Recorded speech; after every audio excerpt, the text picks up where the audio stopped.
Welcome to This Explainer. Today, we're diving straight into a completely fascinating and honestly highly debated source. It claims to reveal a suppressed ancient prayer technique, one allegedly used by Jesus himself.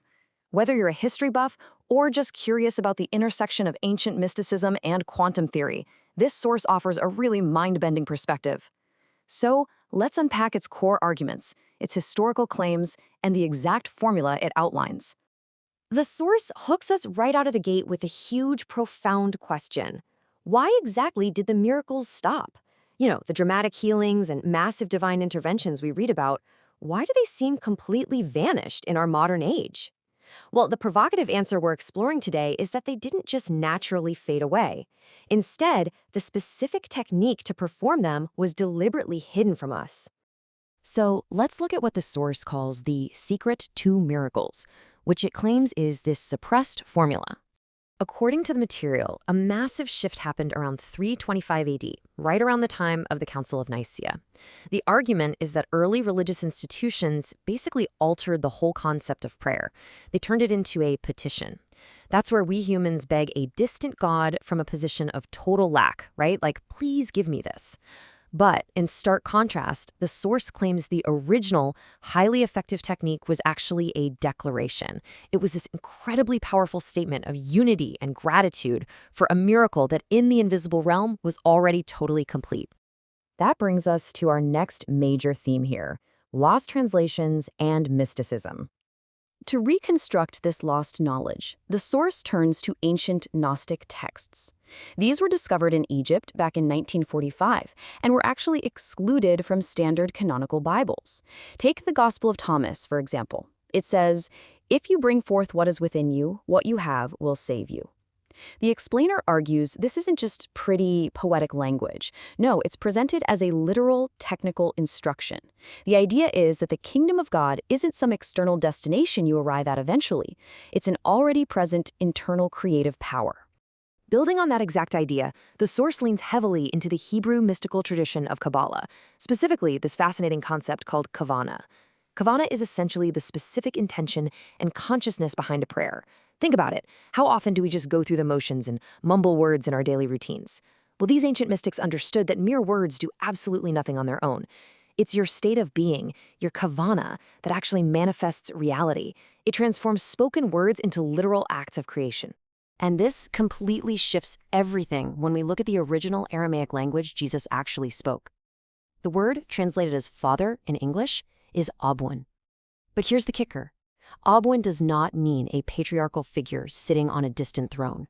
It translates much closer to the birther, the source, or even the cosmic womb of creation. It implies this incredibly intimate, unbroken connection to a cosmic field of just infinite potential. Which brings us to a really crucial piece of evidence the source highlights from the Gospel of John. Right before raising Lazarus, Jesus is recorded as saying, "Father, I thank you that you have heard me." Did you catch that? Notice the past tense there, have heard me. This past tense gratitude is presented as the ultimate proof of this hidden technique. You have to give thanks for a miracle in the invisible realm as if it's already a done deal, way before it ever physically shows up. To really wrap our heads around this unity consciousness, the source uses a brilliant metaphor. It says, "You are the ocean temporarily experiencing itself as a wave." Most people pray like they're just standing on the shore, shouting out across a vast sea. But this true ancient technique, it requires realizing you inherently possess the power of the ocean itself. You don't ask the ocean for permission to move. You literally are the ocean moving. So how does all this ancient mysticism actually align with modern science? Let's dive into the quantum physics of prayer. The material sets up this contrast between two completely different views of the universe. On one side, you've got Newtonian reality. This is the idea that the universe is solid, fixed, and linear. And if you pray from this mindset, you're just fighting a fixed, stubborn problem. But on the other side is quantum reality, which is entirely fluid. The argument here is that in a quantum universe, multiple timelines exist simultaneously, right now. And it's actually the observer's consciousness, specifically their gratitude, that collapses one of those timelines into your actual physical experience. The source then pulls from the Gospel of Philip to reinforce this quantum concept, noting that it describes opposites, like light and darkness, or life and death, as brothers. They are completely inseparable. What this implies is pretty wild. It suggests that miracles don't actually break the laws of physics. Instead, you're transcending the level of consciousness, where limitations like sickness or lack even exist in the first place, calling forth a completely new reality directly from a unified quantum field. Okay, so what does this look like in practice? Let's break down the three-part formula. Here is the actual, actionable method the source outlines. It claims that every single miraculous prayer requires three essential components broadcasting all at the same time. First up is unity consciousness. That's knowing deep down you aren't separate from the source. Second is present tense gratitude, giving thanks for the outcome as if it's already accomplished. And third is feeling, truly embodying the physical and emotional state of your wish fulfilled. Now we really need to emphasize that third component, feeling. This is absolutely crucial. The source makes a mind-blowing claim here. It states that the human heart generates an electromagnetic field that is 5,000 times more powerful than the brain. So the idea is that the universe doesn't really respond to your thoughts or your spoken words. It responds to the frequency your heart is broadcasting directly into that quantum field. If you pray feeling desperate, you're just broadcasting more lack. But if you pray feeling genuinely grateful, you broadcast completion. To put this into a daily routine, something you could literally try today, the explainer provides 4 exact steps. Step 1, withdraw your awareness from the problem. You don't have to deny it exists, just stop giving it all your energy. Step 2, breathe deeply to really anchor yourself in the present moment. Step 3, speak your declaration of gratitude for the solution. And step 4, deeply feel the reality of that completion in your body for about 3 to 5 minutes, ideally twice a day.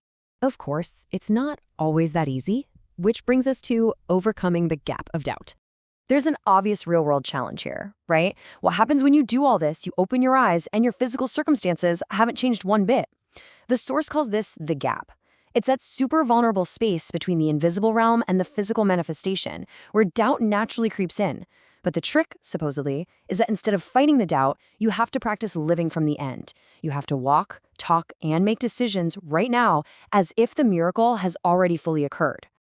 And when that doubt feels completely overwhelming, the material suggests an advanced technique, speaking directly to your circumstances with total authority. You literally look at that low bank account or that physical symptom and declare, "I see you, but you're not the truth of who I am." By doing this, you're acknowledging the physical reality, sure, but you're actively refusing to surrender your quantum authority to it. You maintain your frequency of abundance, regardless of the temporary physical evidence in front of you. Wrapping up this absolutely fascinating look at a hidden prayer technique, the source leaves us with a really powerful, provocative question about our own unlocked potential. So, what will you create? Whether you view this material as a suppressed historical truth, a practical guide to quantum physics, or just a really deep dive into the power of human intention, it totally challenges us to rethink how we interact with the universe itself. Thanks so much for joining me for this explainer, and I'll catch you next time.